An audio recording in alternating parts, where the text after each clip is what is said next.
I'm always getting emails from pianists with ideas for etudes. Sometimes really silly things, sometimes really very mundane things, and it's usually the silly ones that I like. And strangely enough, I'll mention here that Rick Moody, he's the writer Rick Moody, who I know from Yaddo. Uh, I often just ask him when I'm ready to write an etude, do you have an idea for an etude? And it'll be really weird, and it'll be just so cool that I'll just take up the idea and do it. He said, when I was looking for an idea, do an etude on Tower of Power licks. And I said, well, there's probably copyright problems with that, but I could do generically a funk etude. So I did. Or there's another time he said, well, you can write that atonal stuff just fine, but could you write something with just major triads? And so I wrote one that's just major triads. And you realize when you write just with major triads that it's really nice to have minor and diminished and augmented triads, because when you're trying to get something that's got a shape, using only the same kind of triad over and over again really limits your possibilities. And I like being limited like that, because you have to be ingenious, or sorry, you have to use ingenuity and be ingenious to get them to work.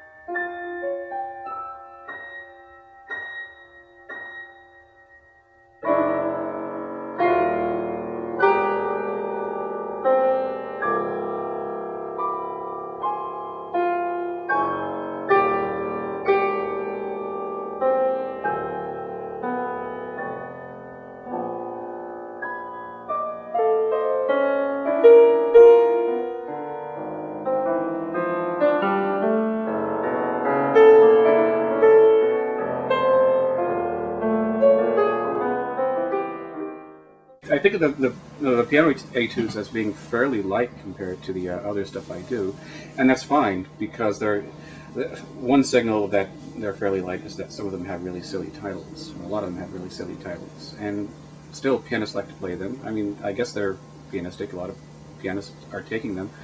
But while you're saying, while we're talking about numbers, I think I'm going to end with 100 piano etudes.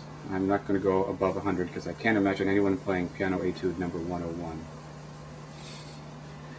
So, but number 100, and I'll be the first in line to go to a concert of all 100 of my piano etudes.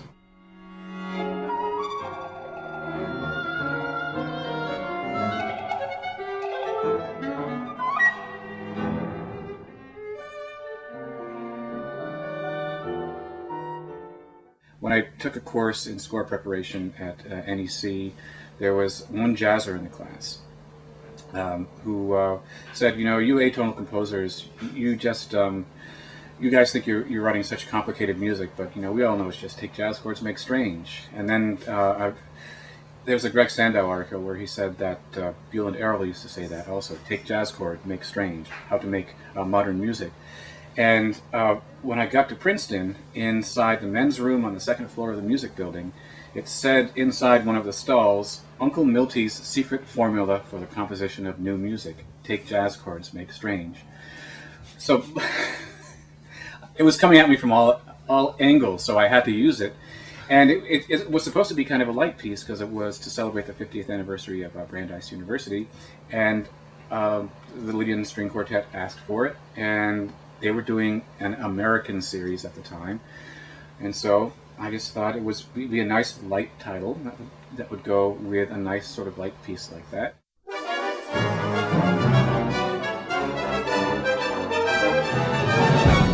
By the way, everyone knows about butt sticks, right?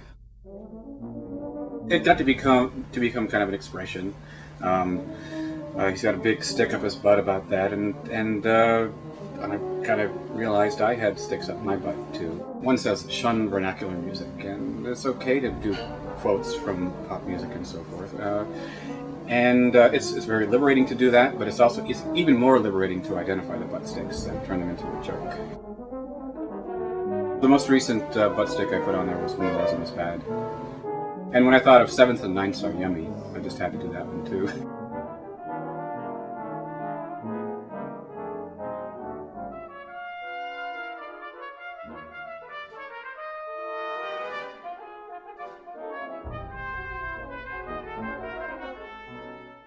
everyone knows that I'm the piano etude guy.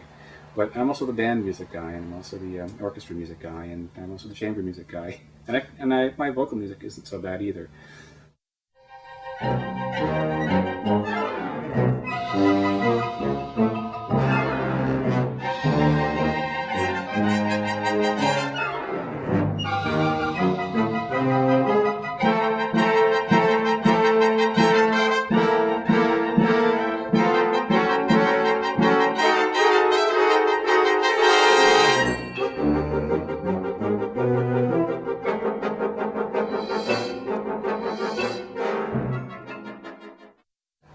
I've had conversations with friends about what it means to be intuitive as compared to what it means to be sort of close to a chart or close to some sort of bigger idea when you write a piece. And there's a certain point where I stopped acquiring technique and having to go to the chart, and it just felt like I could do all that stuff just in my head. And it felt intuitive, even though I know that it came from a lot of training and a lot of using chords and discovering chords and finding the things that worked best for what I was trying to do. At a certain point, I got off with the charts and just wrote what feels like intuitively, but I know is the product of a lot of training and a lot of extracting of hot sticks.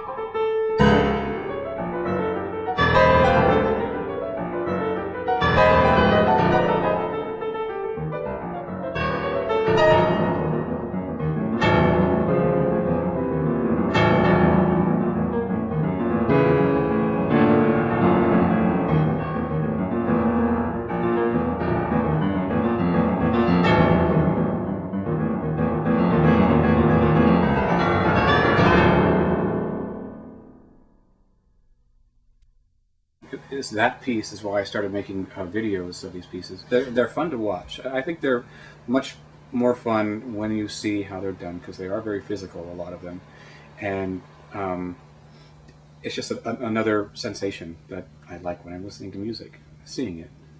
So that was a bad ending. See, I told you I was bad with endings.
I was given an ensemble that every time I mentioned to a composer that I was writing for it, their expression made it look like I had just farted. Can you put that on tape?